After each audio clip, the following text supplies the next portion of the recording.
Hi, അപ്പോൾ നമ്മൾ കഴിഞ്ഞ ക്ലാസ്സിൽ നമ്മൾ ഡിജിറ്റൽ മാർക്കറ്റിംഗ് എന്താണെന്നുള്ളത് സംസാരിച്ചായിരുന്നു. പിന്നെ അത് മാത്രമല്ല, ഡിജിറ്റൽ മാർക്കറ്റിങ്ങിൻ്റെ അഡ്വാൻറ്റേജ് എന്തൊക്കെയാണെന്നുള്ളത് നമ്മൾ പറഞ്ഞായിരുന്നു. അപ്പോൾ ഇന്നത്തെ ക്ലാസ്സിൽ നമ്മൾ ഡിജിറ്റൽ മാർക്കറ്റിംഗ് ചാനൽസ്, അതായത് ഡിജിറ്റൽ മാർക്കറ്റിൽ നമ്മളിവിടെ പഠിക്കാൻ പോകുന്ന മോഡ്യൂൾസ് എന്തൊക്കെയാണെന്നുള്ളതാണ് നമ്മൾ നോക്കുന്നത്. അതിൽ ആദ്യം വരുന്ന മോഡ്യൂളാണ് നമുക്ക് പഠിക്കാൻ പോകുന്ന ആദ്യത്തെ മോഡ്യൂളാണ് സെർച്ച് എഞ്ചിൻ ഒപ്റ്റിമൈസേഷൻ. അപ്പോൾ എന്താണ് search engine optimization? Search engine optimization എന്ന് പറഞ്ഞാൽ ചുരുക്കത്തിൽ പറഞ്ഞാണ് SEO എന്ന് പറയും. അപ്പോൾ കൂടുതലും കേട്ടിട്ടുണ്ടാവല്ലോ SEO എന്താണെന്നുള്ളത്. അപ്പോൾ എന്താണ് SEO? അപ്പോൾ എന്താണ് SEO കൊണ്ട് ഉദ്ദേശിക്കുന്നത്? SEO കൊണ്ട് ഉദ്ദേശിക്കുന്നത് എന്താണെന്ന് വെച്ചിട്ടുണ്ടെങ്കിൽ നമ്മളുടെ വെബ്സൈറ്റ്, നമുക്കിപ്പോൾ എല്ലാവർക്കും വെബ്സൈറ്റ് ഉണ്ടാവും. ആ ഒരു വെബ്സൈറ്റ് ഗൂഗിളിൻ്റെ ഫസ്റ്റ് പേജിലേക്ക് എത്തിക്കുക എന്നുള്ളതാണ്. അതായത് സെർച്ച് എഞ്ചിൻ്റെ റിസൾട്ട് പേജിലേക്ക് നമ്മളുടെ വെബ്സൈറ്റ് എത്തിക്കുക. ഫോർ എക്സാമ്പിളായിട്ട് നോക്കുകയാണെങ്കിൽ നമ്മളിപ്പോൾ ഇവിടെ നമ്മൾ വെബ്സൈറ്റ് സെർച്ച് ചെയ്യുന്നുണ്ട്. നമുക്കിപ്പോൾ ഫോർ എക്സാമ്പിളായിട്ട് നമുക്കൊന്ന് ഈ ഒരു കീവേഡ് വെച്ചിട്ട് നമുക്കൊരു വെബ്സൈറ്റ് സെർച്ച് ചെയ്യാം. ഞാനിപ്പോൾ ഇവിടെ ഫ്ലാറ്റ്സ് ഇൻ കൊച്ചി എന്നുള്ളൊരു കീവേഡിൽ ഒന്ന് സെർച്ച് ചെയ്യുന്നുണ്ട്. അപ്പോൾ നമുക്കിവിടെ കാണാൻ പറ്റുന്നുണ്ട്, നമുക്കിപ്പോൾ ഈ റിസൾട്ടിൽ നമുക്ക് കാണാൻ പറ്റുന്നുണ്ട് ഒരുപാട് റിസൾട്ട് നമുക്ക് കിട്ടിയേക്കുന്നത്. അതിൽ നമ്മൾ ഈ കാണുന്നത് കണ്ടോ, ഈ സ്പോൺസേർഡ് എന്ന് പറഞ്ഞു വന്നേക്കുന്നത് ഇതെല്ലാം ഗൂഗിൾ ആഡ്സിൻ്റെ എക്സാമ്പിളാണ്. ഇതിൽ ഗൂഗിൾ ആഡ്സിൻ്റെ എക്സാമ്പിളാണ്. ആക്ച്വലി നമ്മളുടെ SEO റിസൾട്ട് എന്ന് പറയുന്നത് ഇവിടെ വെച്ചിട്ടാണ് 99 acres ഇത് വന്നിട്ടില്ല. ഇതെല്ലാം ഈ കാണുന്നതാണ് നമുക്ക് SEO റിസൾട്ട് എന്ന് പറയുന്നത്. അതല്ലെങ്കിൽ നമുക്ക് ഇതിനെ ഓർഗാനിക് റിസൾട്ട് എന്നും പറയാം. അപ്പോൾ നമുക്കൊരു വെബ്സൈറ്റ് ഉണ്ടെങ്കിൽ നമ്മൾ എങ്ങനെയാണ് ആ ഗൂഗിളിൻ്റെ ഫസ്റ്റ് പേജിലേക്ക് എത്തിക്കുക എന്നുള്ളതാണ് നമ്മൾ SEOയിൽ നമ്മൾ പഠിക്കാൻ പോകുന്നത്. ഫോർ എക്സാമ്പിളായിട്ട് നമ്മൾ പറയുകയാണെങ്കിൽ നമ്മളിപ്പോൾ എന്തെങ്കിലും ഒരു പ്രോഡക്റ്റ് പർച്ചേസ് ചെയ്യാൻ നോക്കിയാലും അതല്ലെങ്കിൽ ഇപ്പോൾ എന്തെങ്കിലും സർവീസ് അവൈൽ ചെയ്യാൻ നോക്കുമ്പോഴാണെങ്കിലും ശരി, നമ്മൾ ഗൂഗിളിൽ സെർച്ച് ചെയ്യാറുണ്ട് അല്ലേ? അപ്പോൾ ഗൂഗിളിൽ സെർച്ച് ചെയ്യുമ്പോൾ നമ്മൾ ഗൂഗിളിൻ്റെ ഫസ്റ്റ് പേജിൽ വന്ന റിസൾട്ട് ആയിരിക്കും എടുക്കുന്നത്, അതല്ലെങ്കിൽ 2-3 പേജ് കഴിഞ്ഞിട്ടായിരിക്കും. നമ്മളെല്ലാവരും ഗൂഗിളിൻ്റെ ഫസ്റ്റ് പേജിൽ വന്ന റിസൾട്ട് ആയിരിക്കും എടുക്കുന്നത്. അത് മാത്രമല്ല, ആ ഒരു പൊസിഷനും കൂടി നമ്മൾ നോക്കും. ഗൂഗിളിൻ്റെ ആദ്യത്തെ പേജിൽ വരുന്ന ആദ്യത്തെയോ രണ്ടാമത്തെയോ മൂന്നാമത്തെ റിസൾട്ട് ആയിരിക്കും നമ്മൾ എല്ലാവരും കൂടുതൽ സെലക്ട് ചെയ്യുന്നത്. എന്തുകൊണ്ടാണത്? അപ്പോൾ നമ്മളെല്ലാവരും ഒരു ചിന്താഗതി വെച്ചിട്ട് നമ്മളെല്ലാവരും ഗൂഗിളിൻ്റെ ആദ്യത്തെ പേജിൽ വരുന്ന അല്ലെങ്കിൽ ആ പൊസിഷൻ മെയിൻറ്റെയിൻ ചെയ്ത അല്ലെങ്കിൽ ഹയസ്റ്റ് റാങ്കിങ്ങിൽ വരുന്ന വെബ്സൈറ്റ് ആയിരിക്കും സെലക്ട് ചെയ്യുന്നത്. നമ്മളെല്ലാവരും വിശ്വാസം അനുസരിച്ചിട്ട് നമ്മളാണ് ചിന്തിക്കുന്നത് എന്താണ്, ആ ഗൂഗിളിൻ്റെ ഫസ്റ്റ് പേജിൽ വരുന്ന റിസൾട്ട് അതാണ് ഏറ്റവും നല്ലത് എന്നുള്ള ഒരു കൺസെപ്റ്റാണ് പൊതുവെ എല്ലാവർക്കും ഉള്ളത്. ആ ഒരു കൺസെപ്റ്റ് വെച്ചിട്ട് തന്നെ എല്ലാവരും ഗൂഗിളിൻ്റെ ഫസ്റ്റ് പേജിൽ വരുന്ന റിസൾട്ട് ആയിരിക്കും സെലക്ട് ചെയ്യുന്നത്. ആക്ച്വലി ഞാനിപ്പോൾ ഇവിടെ ഒരു ഫ്ലാറ്റ്സ് ഇൻ കൊച്ചി എന്ന് പറഞ്ഞൊരു കീവേഡ് സെർച്ച് ചെയ്ത് കൊടുത്തിട്ടുണ്ട്, കണ്ടില്ലേ? നമുക്കപ്പോൾ ഒരുപാട് റിസൾട്ട് ഇവിടെ കാണാനായിട്ട് സാധിക്കുന്നുണ്ട്. ഇപ്പോൾ ഫസ്റ്റ് പേജിൽ മാത്രമല്ല, നമ്മളിപ്പോൾ ഫോർ എക്സാമ്പിളായിട്ട് നമുക്ക് എടുക്കണമെങ്കിൽ ഇവിടെ നിന്ന് ഒരു 10ാമത്തെ പേജ് എടുത്താലും ശരി, നമുക്ക് ആ ഫ്ലാറ്റ്സ് ഇൻ കൊച്ചി ആ റിലേറ്റഡ് ആയിട്ടുള്ള കാര്യങ്ങളാണ് ആ ഒരു റിസൾട്ട് ടൈപ്പിൽ അല്ലെങ്കിൽ ആ ഒരു പർട്ടിക്കുലർ സെർച്ച് ടൈമിനെ വെച്ചിട്ടുള്ള റിസൾട്ടാണ് നമുക്ക് കിട്ടുന്നത്. ഇത് കണ്ടില്ലേ? നമുക്കിപ്പോൾ ഇവിടെ കാണാം ആ റിസൾട്ടെല്ലാം കിട്ടുന്നത്. അപ്പോൾ ഇതെല്ലാം തന്നെ നമുക്ക് ആ ഒരു ഫ്ലാറ്റ്സ് ഇൻ കൊച്ചി അല്ലെങ്കിൽ ആ ഫ്ലാറ്റ്സ് ആ റിലേറ്റഡ് ആയിട്ടുള്ള റിസൾട്ടാണ് നമുക്കിപ്പോൾ ഇവിടെ ഈ നമ്മളിപ്പോൾ ചെക്ക് ചെയ്യുന്നത് 4ാമത്തെ പേജിലാണ്. അപ്പോൾ 4ാമത്തെ പേജിലാണെങ്കിലും ആ ഒരു റിസൾട്ട് ടൈപ്പ് ആണ്. പക്ഷേ ആരും തന്നെ 4ാമത്തെ പേജിലോട്ടോ അല്ല 5ാമത്തെ പേജിലോട്ടോ ഒന്നും പോകത്തില്ല ഇല്ലേ? എല്ലാവരും ആ ഗൂഗിളിൻ്റെ ഫസ്റ്റ് പേജിൽ ആദ്യം കാണുന്ന റിസൾട്ട് അല്ലെങ്കിൽ 2ാമത്തെയോ 3ാമത്തെ റിസൾട്ട് ആയിരിക്കും മിക്കവരും സെലക്ട് ചെയ്യുന്നത്. അപ്പോൾ എന്തായിരിക്കും, അപ്പോൾ നമ്മളുടെ വെബ്സൈറ്റും ഇതുപോലെ തന്നെ ഗൂഗിളിൻ്റെ ഫസ്റ്റ് പേജിലേക്ക് എത്തിക്കണം. അതുമാത്രമല്ല, അതിന് ശേഷം നമ്മൾ റാങ്കിങ് കൂട്ടി കൊണ്ടുവരണം. നമ്മളിപ്പോൾ ഇതാണ് റാങ്കിങ് എന്ന് ഉദ്ദേശിക്കുന്നത്. നമ്മൾ ഈ കാണുന്നതിനെ ഇതെല്ലാം തന്നെ ഗൂഗിളിൻ്റെ ആ ഒരു റാങ്കിങ് പൊസിഷനാണ് സൂചിപ്പിക്കുന്നത്. ഇപ്പോൾ ഫസ്റ്റത്തെ പേജിൽ 1, 2, 3ാമത്തെ പൊസിഷൻ, അതാണ് നമുക്ക് റാങ്കിങ് എന്ന് ഉദ്ദേശിക്കുന്നത്. അപ്പോൾ ആ ഒരു പൊസിഷൻ, പക്ഷേ ഇവിടെ നമ്മൾ ആദ്യത്തെ രണ്ടെണ്ണം നമ്മളിവിടെ കാണാൻ പറ്റുന്നുണ്ട്. അത് രണ്ടും ഗൂഗിൾ ആഡ്സ് ആണെന്നുള്ളത് നമുക്ക് മനസ്സിലാവും, ഈ സ്പോൺസേർഡ് എന്നുള്ളതുകൊണ്ട്. അപ്പോൾ ഈ കാണുന്നതാണ് ആദ്യത്തെ റിസൾട്ട് വന്നേക്കുന്നത് അല്ലേ?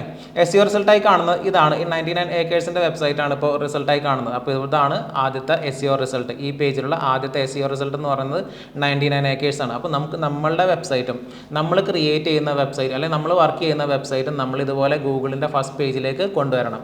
എന്നാലും മാത്രം ആ ഒരു വെബ്സൈറ്റിലേക്ക് എന്ത് ചെയ്യാൻ പറ്റുള്ളൂ, നമുക്ക് ട്രാഫിക് ജനറേറ്റ് ചെയ്യാനായിട്ട് പറ്റുള്ളൂ. നമ്മളുടെ ബിസിനസ്സിൻ്റെ ഗ്രോത്തിനെല്ലാം അത് ഹെൽപ്പ് ചെയ്യുള്ളൂ. അപ്പോൾ നമ്മളുടെ മെയിൻ ഇൻറ്റൻഷൻ എന്താണ്, നമ്മളുടെ വെബ്സൈറ്റ് ഗൂഗിളിൻ്റെ റാങ്കിങ്ങിലേക്ക് കൊണ്ടുവരാം, ഗൂഗിളിൻ്റെ ഫസ്റ്റ് പേജിലേക്ക് കൊണ്ടുവരാം. അതിനെ അഫക്റ്റ് ചെയ്യുന്ന കാര്യം എന്തൊക്കെ കാര്യങ്ങളാണ് നമുക്ക് അതിനകത്ത് ശ്രദ്ധിക്കേണ്ടത്, ഇത്തരം കാര്യങ്ങളൊക്കെയാണ് നമ്മൾ സെർച്ച് എഞ്ചിൻ ഒപ്റ്റിമൈസേഷനിൽ നമ്മൾ പഠിക്കാൻ പോകുന്നത്. അപ്പോൾ സെർച്ച് എഞ്ചിൻ SEO എന്ന് വെച്ചിട്ടുണ്ടെങ്കിൽ നമ്മൾ പറഞ്ഞുകൊണ്ട് SEO മാത്രമല്ല, SEOയിൽ തന്നെ പല ഡിവിഷൻ വരുന്നുണ്ട്. അതായത് നമ്മൾ ഓൺ പേജ് SEO വരുന്നുണ്ട്, ഓഫ് പേജ് SEO വരുന്നുണ്ട്, ടെക്നിക്കൽ SEO വരുന്നുണ്ട്, പിന്നെ ലോക്കൽ SEO. ഇത്തരം കാര്യങ്ങളെല്ലാം തന്നെ നമ്മൾ പഠിക്കുന്നുണ്ട് ഡീറ്റെയിൽ ആയിട്ട്. നമ്മളുടെ ഇനി സെക്കൻഡായിട്ടുള്ള രണ്ടാമത്തെ മോഡ്യൂൾ സെർച്ച് എഞ്ചിൻ മാർക്കറ്റിങ്ങിനെ രണ്ടാമത് നമ്മൾ പറയുന്നതാണ് ഗൂഗിൾ ആഡ്സ് എന്ന് പറയും. SEM അഥവാ ഗൂഗിൾ ആഡ്സ് അല്ലെങ്കിൽ PPC എന്ന് പറയും. PPC എന്ന് കേട്ടിട്ടുണ്ടാവും, എവിടെയെങ്കിലും കേട്ടിട്ടുണ്ടാവല്ലോ, പേപ്പർ ക്ലിക്ക്. പേപ്പർ ക്ലിക്ക് അത് ഗൂഗിൾ ആഡ്സിനെ പറയുന്ന മറ്റൊരു പേരാണ് ഈ പേപ്പർ ക്ലിക്ക് എന്ന് പറയുന്നത്. അപ്പോൾ എന്താണ് ഗൂഗിൾ ആഡ്സ്? ഗൂഗിൾ ആഡ്സ് എന്ന് പറയുമ്പോൾ നമുക്ക് ഗൂഗിളിന് പൈസ കൊടുത്തിട്ട് നമുക്കിതുപോലെ നമ്മളുടെ വെബ്സൈറ്റ് എല്ലാം തന്നെ പ്രൊമോട്ട് ചെയ്യുന്ന രീതിയാണ് നമ്മൾ ഗൂഗിൾ ആഡ്സ് എന്ന് പറയുന്നത്. ഗൂഗിളിന് പൈസ കൊടുത്തിട്ട് നമ്മൾ സിമ്പിളായിട്ട് പറയുകയാണെങ്കിൽ ഗൂഗിളിന് പൈസ കൊടുത്തിട്ട് നമ്മളുടെ വെബ്സൈറ്റും അതല്ലെങ്കിൽ നമ്മളുടെ പ്രോഡക്റ്റ് എല്ലാം തന്നെ പ്രൊമോട്ട് ചെയ്യുന്ന രീതിയാണ് നമ്മൾ ഗൂഗിൾ ആഡ്സ് അല്ലെങ്കിൽ SEM അതല്ലെങ്കിൽ PPC എന്നൊക്കെ നമ്മൾ പറയുന്നത്. നമ്മൾ കുറച്ച് മുമ്പ് എടുത്ത റിസൾട്ട് തന്നെയാണ് ഈ കാണുന്നത്. ആ ഒരു പേജ് തന്നെയാണ് നമ്മൾ ഇവിടെയും കാണുന്നത്. ഇവിടെ നമുക്ക് കാണാം ഈ ഒരു കീവേഡിലാണ് സെർച്ച് ചെയ്തപ്പോൾ നമുക്കിവിടെ കാണാൻ സാധിക്കുന്നുണ്ട്. സ്പോൺസേർഡ് എന്ന് പറഞ്ഞ് വന്നേക്കുന്ന റിസൾട്ട് കണ്ടില്ലേ? ദേശായി ഹോംസിൻ്റെ വന്നിട്ടുണ്ട്, കല്യാൺ ഡെവലപ്പേഴ്സിൻ്റെ വന്നിട്ടുണ്ട്, പിന്നെ താഴത്തേക്ക് നോക്കുക. ഓക്കെ, ഇവിടെ വേറെ ഒന്നും തന്നെ വന്നിട്ടില്ല. അപ്പോൾ ഈ 2 റിസൾട്ടും എന്താണത്? ഈ 2 റിസൾട്ടും ഗൂഗിൾ ആഡ്സിലാണ്. ഗൂഗിൾ ആഡ്സിൽ എന്താണ് ഗൂഗിൾ ആഡ്സിലെ സെർച്ച് ആഡ് എന്ന് പറയും. ഗൂഗിൾ ആഡ്സിൽ തന്നെ നമുക്ക് പലതരത്തിലുള്ള അഡ്വർടൈസ്മെൻറ്റ് നമ്മൾ പഠിക്കുന്നുണ്ട്. ഒന്ന് നമ്മൾ സെർച്ച് ആഡ് പഠിക്കുന്നുണ്ട്, പിന്നെ ഡിസ്പ്ലേ ആഡ് പഠിക്കുന്നുണ്ട്, video ad, shopping ad, performance max, ഈ രീതിയിലുള്ള അഡ്വർടൈസ്മെൻറ്റും ഇതിലെല്ലാം തന്നെ നമ്മൾ എങ്ങനെയാണ് അഡ്വർടൈസ്മെൻറ്റ് ചെയ്യുന്ന കാര്യങ്ങളെല്ലാം തന്നെ നമ്മൾ പഠിക്കുന്നുണ്ട്. ഇപ്പോൾ നമ്മൾ ഇവിടെ കാണുന്ന ഈ സ്ക്രീനിൽ കാണുന്നതാണ് ഇപ്പോൾ നമുക്ക് എന്ത് പറയുന്നത് സെർച്ച് ആഡ് എന്ന് പറയുന്നത്. അപ്പോൾ സെർച്ച് ആഡ് എന്ന് വെച്ചാൽ എന്താണ് ഉദ്ദേശിക്കുന്നത്? നമ്മൾ കീവേഡ് കൊടുത്തിട്ട് സെർച്ച് ചെയ്യത്തില്ലേ? ഇപ്പോൾ നമ്മളിവിടെ ഫ്ലാറ്റ്സ് ഇൻ കൊച്ചി എന്ന് പറഞ്ഞ് സെർച്ച് ചെയ്തു. ഫ്ലാറ്റ്സ് ഇൻ കൊച്ചി നമ്മൾ സെർച്ച് ചെയ്തപ്പോൾ നമ്മുടെ മുമ്പിൽ വന്നേക്കുന്ന ഡിസ്പ്ലേ അയക്കുന്ന അഡ്വർടൈസ്മെൻ്റ് ആണ് ഈ കാണുന്നത്, ഈ സ്പോൺസേർഡ് എന്ന് പറഞ്ഞ് വരുന്നത്. യൂഷ്വലി നമ്മളെല്ലാവരും തന്നെ നമ്മൾ എന്തെങ്കിലും പ്രോഡക്റ്റോ അതല്ലെങ്കിൽ സർവീസസോ നമ്മൾ ഇതുപോലെ ഗൂഗിളിൽ നമ്മൾ സെർച്ച് ചെയ്യുമ്പോൾ നമുക്ക് ഇതുപോലെ കാണാൻ സാധിക്കും. സ്പോൺസേർഡ് എന്ന് പറഞ്ഞ് വന്നിരിക്കുന്ന റിസൾട്ട് നമ്മൾ കാണാൻ സാധിക്കും. പക്ഷെ നമ്മളെല്ലാവരും തന്നെ ചിലപ്പോൾ അതിനകത്ത് നമ്മൾ ശ്രദ്ധിക്കത്തില്ല, അല്ലെങ്കിൽ കുറേ പേരൊക്കെ നോട്ട് ചെയ്യണം സ്പോൺസേർഡ് എന്ന് പറഞ്ഞ് വന്നേക്കണം എന്താണെന്നുള്ളത് നോക്കിയാണ്. പക്ഷേ എന്താണെന്നുള്ളത് ചിലപ്പോൾ ഒരു ഐഡിയ കിട്ടിയിട്ടുണ്ടാവില്ല. ഇതെല്ലാം തന്നെ നമുക്ക് ഗൂഗിളിന് പൈസ കൊടുത്തിട്ട് വന്നേക്കുന്ന റിസൾട്ടാണ്. അതായത് ഗൂഗിളിന് പേയ്മെൻറ്റ് കൊടുത്തിട്ടാണ് ഈ റിസൾട്ട് ഇവിടെ വന്നേക്കുന്നത്. അപ്പോൾ ഗൂഗിളിൽ കൊടുത്തേക്കുന്ന ഒരു പേയ്മെൻറ്റ് ചിലപ്പോൾ അവർ കൊടുത്തേക്കുന്നത് ചിലപ്പോൾ ഒരു പർട്ടിക്കുലർ ടൈം പീരീഡിലേക്കാണ്. ചിലപ്പോൾ 1 മാസമായിരിക്കും, ചിലപ്പോൾ 2 മാസമായിരിക്കും, ചിലപ്പോൾ അത് ആ ഒരു എമൗണ്ട് തീരുന്നവരായിരിക്കും. ചിലപ്പോൾ അത് നമ്മൾ ഗൂഗിൾ ആഡ് ചെയ്യുന്ന നേരം നമുക്ക് അതുപോലെയൊക്കെ ചെയ്യാൻ സാധിക്കും, പ്രത്യേക ടൈം പീരീഡിലേക്ക്. അതല്ലെങ്കിൽ നമ്മളൊരു അഡ്വർടൈസ്മെൻറ്റ് തുടങ്ങിയിട്ട് ആ ഒരു എമൗണ്ട് തീരുന്നവരെ നമുക്ക് അഡ്വർടൈസ്മെൻറ്റ് ചെയ്യാൻ സാധിക്കും. അപ്പോൾ നമുക്ക് പല രീതിയിൽ നമുക്ക് ചെയ്യാൻ സാധിക്കുന്നുണ്ട്. അപ്പോൾ ഇവിടെ കണ്ടില്ലേ നമ്മൾ സ്പോൺസേർഡ് എന്ന് പറഞ്ഞ് ഈ ഒരു സ്പോൺസേർഡ് എന്ന് പറഞ്ഞ ലിങ്കിൽ ക്ലിക്ക് ചെയ്തിട്ടുണ്ടെങ്കിൽ ഇപ്പോൾ എന്തായിരിക്കും സംഭവിക്കാം? അപ്പോൾ ഇവിടെ ക്ലിക്ക് ചെയ്യുമ്പോൾ ഇവരുടെ കയ്യിൽ നിന്ന് സെർട്ടൻ എമൗണ്ട് പോകുന്നുണ്ട്. ഓരോ ക്ലിക്കിനും നമ്മൾ സെർട്ടൻ എമൗണ്ട് പോകുന്നുണ്ട്, അല്ലെങ്കിൽ ഓരോ കൺവേർഷൻ വെച്ചിട്ട് എമൗണ്ട് പോകുന്നു. അവർ പല മെത്തേഡ്സ് വെച്ച് നമുക്ക് ചെയ്യാൻ സാധിക്കും. ഇപ്പോൾ ഫോർ എക്സാമ്പിളായിട്ട് നമ്മൾ പറയുന്നത് ഈ ഒരു ക്ലിക്ക് ചെയ്യുമ്പോൾ നമുക്ക് ഇവിടുന്ന് എമൗണ്ട് അവരുടെ കയ്യിൽ നിന്ന് ഒരു സെർട്ടൻ എമൗണ്ട് പോകുന്നുണ്ട്. അത് എത്രയാണെന്നുള്ളത് ആ അഡ്വർടൈസ് ചെയ്ത ആർക്ക് മാത്രം ഇപ്പോൾ അറിയാൻ പറ്റുള്ളൂ, എത്ര എമൗണ്ടാണ് പോകുന്നത് എന്നുള്ളത്. നമ്മൾ പറഞ്ഞു ഗൂഗിളിന് പൈസ കൊടുത്തിട്ടാണ് ഇതുപോലെ ആ റിസൾട്ട് വന്നിരിക്കുന്നത് നമ്മൾ പറഞ്ഞായിരുന്നു. അപ്പോൾ ആ എമൗണ്ട് തീരുമ്പോൾ ഈ റിസൾട്ട് ഇവിടെ നിന്ന് മാറിപ്പോകുന്നതാണ്, റിസൾട്ട് കാണിക്കത്തില്ല. ഇപ്പോൾ വരെ നമ്മളിവിടെ ഇവിടെ കാണുന്നില്ലേ നമ്മുടെ SEO റിസൾട്ട്, അത് മെയിലോട്ട് കയറി വരും. അതല്ലെങ്കിൽ വേറെ ഏതെങ്കിലും ഒരു കമ്പനി ഇതുപോലെ അഡ്വർടൈസ്മെൻറ്റ് ചെയ്തിട്ടുണ്ടെങ്കിൽ ആ ഒരു സമയത്ത് ചെയ്തിട്ടുണ്ടെങ്കിൽ അവരുടെ റിസൾട്ട് ആയിരിക്കും, ആ ഒരു അഡ്വർടൈസ്മെൻ്റ് ആയിരിക്കും മേളിൽ ഇവിടെ കാണിക്കുന്നത്. ഇത് നമ്മൾ പറഞ്ഞത് സെർച്ച് ആഡ് എന്നുള്ള കാര്യമാണ്. സെർച്ച് ആഡാണ് ഈ കാണുന്നത്. സെർച്ച് ആഡ് നമ്മൾ പറഞ്ഞായിരുന്നു കീവേഡിനെ ഫോക്കസ് ചെയ്തിട്ടാണെന്ന് പറഞ്ഞു. അപ്പോൾ കീവേഡ് ഈ പർട്ടിക്കുലർ എന്തെങ്കിലും ഒരു വേർഡിനെ അല്ലെങ്കിൽ എന്തെങ്കിലും ഒരു സെർച്ച് ടൈമിനെ ഫോക്കസ് ചെയ്തിട്ടാണ് റൺ ചെയ്യുന്ന ആഡിനെയാണ് നമ്മൾ സെർച്ച് ആഡ് എന്ന് പറയുന്നത്. അതുപോലെ നമുക്ക് ഡിസ്പ്ലേ ആഡ് കാണാൻ സാധിക്കുന്നുണ്ട്. ഡിസ്പ്ലേ ആഡ് ഫോർ എക്സാമ്പിളായിട്ട് നമുക്കിപ്പോൾ ഒരു മനോരമ ഓൺലൈൻ്റെ വെബ്സൈറ്റ് നമുക്കൊന്ന് എടുത്ത് നോക്കാം. അപ്പോൾ നമുക്കിവിടെ ഡിസ്പ്ലേ ആഡ് എങ്ങനെയാണെന്നുള്ളത് നോക്കാം. ഡിസ്പ്ലേ ആഡ് കാണാൻ വേണ്ടിയിട്ട് നമുക്കിപ്പോൾ മനോരമ ഓൺലൈൻ്റെ വെബ്സൈറ്റ് എടുത്തിട്ടുണ്ട്.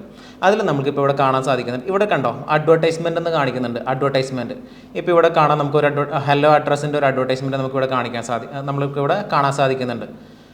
അഡ്വർടൈസ്മെൻറ്റ് ഈ കാണുന്ന കണ്ടില്ലേ, ഇതുപോലുള്ള അഡ്വർടൈസ്മെൻറ്റാണ് നമുക്ക് ഡിസ്പ്ലേ അഡ്വർടൈസ്മെൻറ്റ് എന്ന് പറയുന്നത്.